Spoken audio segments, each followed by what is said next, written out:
Selamat sore, pencanangan peringatan ulang tahun ke-489 Kota Jakarta digelar di Setu Babakan, Jakarta Selatan. Gubernur DKI Jakarta Basuki Cahayapurnama menghadiri acara ini. Aftian Siswoyo akan melaporkan selengkapnya dari lokasi acara. Aftian, bagaimana jalannya acara pencanangan hari ulang tahun Kota Jakarta di Setu Babakan? Ya Rode, hingga saat ini masih berlangsung acara pencanangan hari ulang tahun ke-489 Kota Jakarta yang baru saja juga telah dibuka oleh Gubernur DKI Jakarta Basuki Cahayapurnama. Dan tema dari hari ulang tahun Jakarta di 489 ini adalah Jakarta Bersih, Maju Melayani, yang merupakan bagian dari Jakarta ataupun di sini menggambarkan dari pencapaian dari pemerintah Jakarta selama 1 tahun ini. Dan pemerintah Kota Administrasi Jakarta Selatan tahun ini menjadi tuan rumah pelaksanaan pencanangan hari ulang tahun ke-489 Kota Jakarta yang bertepat di Setu Babakan, Jagakarsa, Jakarta Selatan.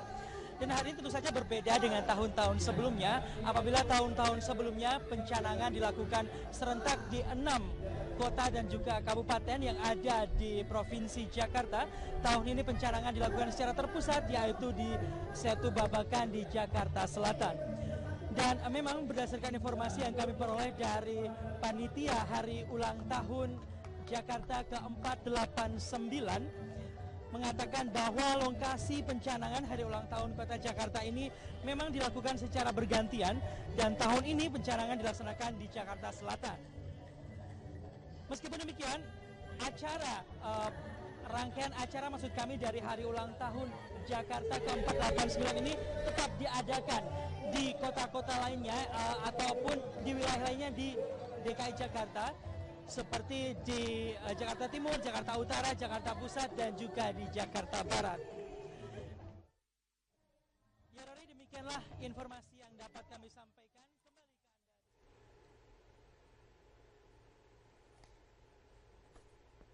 Baiklah, Aftian Siswoyo, terima kasih laporannya atas laporan Anda dari Setu Babakan, Jakarta Selatan. Kita beralih. Selamat siang pemirsa, Anda menyaksikan Headline News pukul 14 waktu Indonesia Barat. Gubernur DKI Jakarta Basuki Cahayapurnama meresmikan portal S di trotoar depan Rumah Sakit Cipto Mangunkusumo, Jakarta Pusat. Portal S dibangun berdasarkan standar Jepang. Diharapkan mampu memberikan dampak positif bagi para penyandang disabilitas maupun masyarakat luas. Pemerintah Provinsi DKI Jakarta meresmikan portal S yang bisa digunakan oleh para penyandang disabilitas di trotoar depan Rumah Sakit Cipto Mangunkusumo, Jakarta Pusat. Kedepannya, Pemprov DKI Jakarta berencana akan membangun portal S berstandar Jepang di seluruh wilayah DKI Jakarta. Menurut Ahok, di Jakarta terdapat 2.600 km trotoar yang akan dibangun portal S dengan total anggaran mencapai 3 triliun rupiah. Portal S ditargetkan bisa selesai sebelum Asian Games yang digelar di Indonesia tahun 2018 mendatang.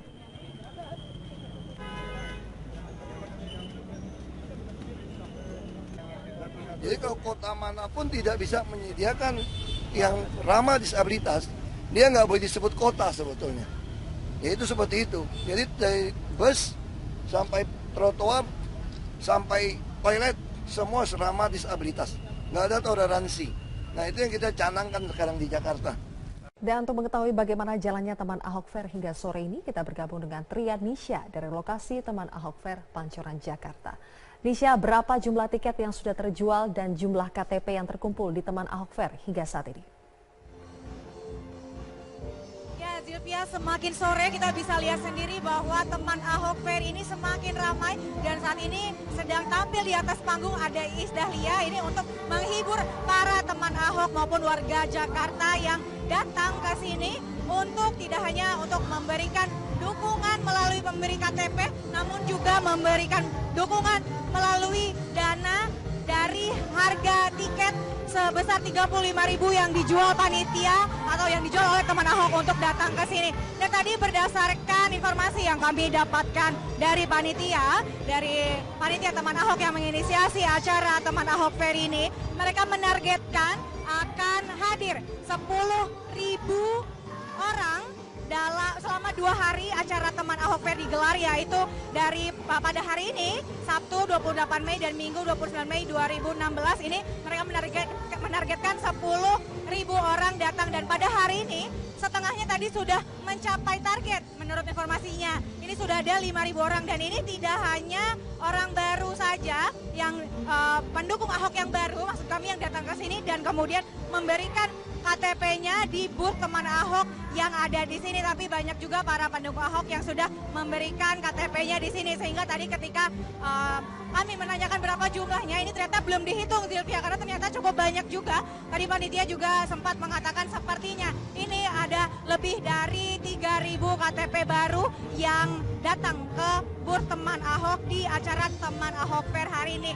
Dan selain itu Zilvia, kita ketahui bersama bahwa Teman Ahok Fair ini digelar untuk memberikan dana, untuk memberikan juga dukungan ini berupa dana, karena kita ketahui bersama bahwa Gubernur Basuki Cahayapurnama ini tidak menerima seperti suapan dan sebagainya begitu, maka Teman Ahok ini menginisiasi acara ini dengan memberikan tiket 35.000 untuk pengunjung yang ingin datang ke sini mendukung Ahok. Dan tadi juga di acara ini terbagi dua keramaiannya Zilvia, ada di dalam dan juga ada di luar hall ini.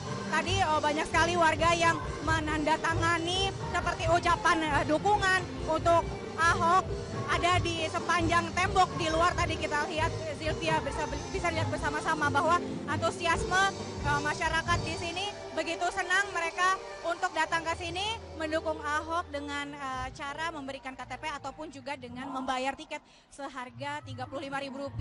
Dan tadi sudah ada Project Pop, sudah ada J-Flow dan saat ini sedang tampil Iis Dahlia, dan nanti masih banyak lagi band-band yang akan manggung di sini seperti masih ada Mocha, ada Float dan juga ada Sore. Dan Zilvia, informasi tambah sedikit tadi di jadwal yang dimiliki oleh panitia Teman Ahok Fair ini, rencananya ada speech atau ada pidato dari Heru Budi yang merupakan calon wakil gubernur Basuki Cahayapurnama nanti jika pada Pilgub 2017. Namun kami masih belum mengetahui apakah Heru ini akan maju ke atas panggung sesaat lagi. Zilvia, nanti kita nantikan saja. Untuk sementara demikian, Zilvia, kembalikan Anda di studio. Trianisha, terima kasih atas laporan Anda.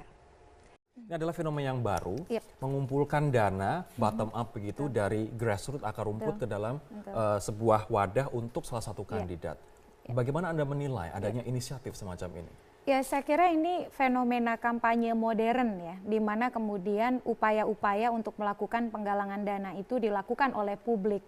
Apalagi kemudian ini kan yang melakukan bukan bagian struktur politik ataupun bagian dari mesin partai, bisa dikatakan begitu. Tapi sekumpulan orang yang mendeklarasikan mendukung satu orang kandidat tertentu, lalu kemudian melakukan pengumpulan dana. Kalau kita lihat di negara-negara demokrasi modern ya, terutama misalnya di Barat, memang kegiatan-kegiatan seperti ini lazim gitu ya. Di kita baru pertama. Iya, karena memang biasanya begitu ya, kalau mau ketemu kandidat ada makan gala dinner gitu, orang beli tiketnya gitu, beli tiket untuk makan satu meja dengan kandidat itu lebih mahal daripada mejanya terpisah. Nah, jadi justru kandidat itu menjadi jualan tanda kutip begitu ya. Nah, dan itu warga yang kelompok-kelompok yang mendukung si calon yang melakukan. Kalau misalnya di Barat dengan Presiden Obama misalnya mengundang makan malam mewah begitu untuk fundraising. Jokowi dulu juga pernah dengan 3 rekening begitu masing-masing menyumbang walaupun tanpa ada acara seperti ini sebenarnya. Nah, apakah ini kemudian menjauhkan seorang kandidat dari konflik of interest? Ya, saya kira begini ya, ini kan dilakukan secara terbuka ya, di mana kemudian publik bisa melihat, mengakses dan kemudian bisa tahu bagaimana cara kerja mereka begitu. Dan misalnya pengumpulan dana yang dilakukan oleh para relawan politik ini sifatnya kan dari bawah kemudian ke atas begitu. Jadi bukan yang sifatnya kemudian ratusan juta, puluhan miliar begitu. Karena undang-undang kita juga mengatur kalau menyumbang kandidat pun ada batasannya gitu. Jadi yang penting dari mekanisme pengumpulan dana seperti ini, publik, warga diajarkan berpolitik gitu, bahwa bukan lagi kemudian elit atau sekelompok elit yang punya banyak uang atau yang kita kenal dengan bahasa istilah oligarki yang punya akses kepada modal yang bisa kemudian berpolitik gitu, bahwa warga pun jangan alergi berpolitik, bahwa menyumbang untuk kepentingan politik menjadikan kita sekecil apapun menjadi pemilik saham atas siapa yang akan kita dorong. Ini juga meruntuhkan asumsi kita bahwa untuk kita ikut dalam politik itu pun mahal begitu. Dikarenakan bahkan menyumbang kecil pun bisa 25.000 dan 35.000. Tapi untuk aturan perundang-undangnya, Mbak Dahlia, sudahkah ada? Iya, kalau kita melihat dari sisi perundang-undangan ya, untuk undang-undang pilkada saat ini hanya mengatur sumbangan untuk kegiatan-kegiatan tujuan dana kampanye. Jadi boleh orang menyumbang, tetapi penggunaan sumbangan itu diperuntukkan untuk kampanye pasangan calon, begitu ya. Tidak ada aturan perundang-undangan yang mengatur misalnya sumbangan di luar itu, misalnya sumbangan untuk tujuan menggalang dukungan. Itu saya tidak menumpukan itu dalam undang-undang. Kalaupun nanti misalnya peruntukan dana yang dikumpulkan itu untuk kampanye, maka boleh saja nanti disumbangkan, tetapi dengan mengikuti aturan perundang-undangan, misalnya batasannya. Kalau batasannya untuk kelompok atau badan swasta itu 500 juta rupiah satu secara kumulatif ya. Maka walaupun belum jadi calon misalnya, boleh saja uang itu nantinya akan disumbangkan untuk biaya kampanye pasangan calon kalau mereka ditetapkan sebagai calon. Makanya dalam laporan awal dana kampanye nantinya yang disampaikan kepada KPU oleh pasangan calon, itu juga mengikutsertakan dana yang mereka terima sebelum mereka membuka rekening. Artinya bisa saja mereka menerima tetapi untuk tujuan berkampanye. Ini masyarakat kalau di luar kampanye belum di luar kampanye belum diatur undang-undang, memang ya. Nah, nanti seperti apa implikasi dan juga konsekuensi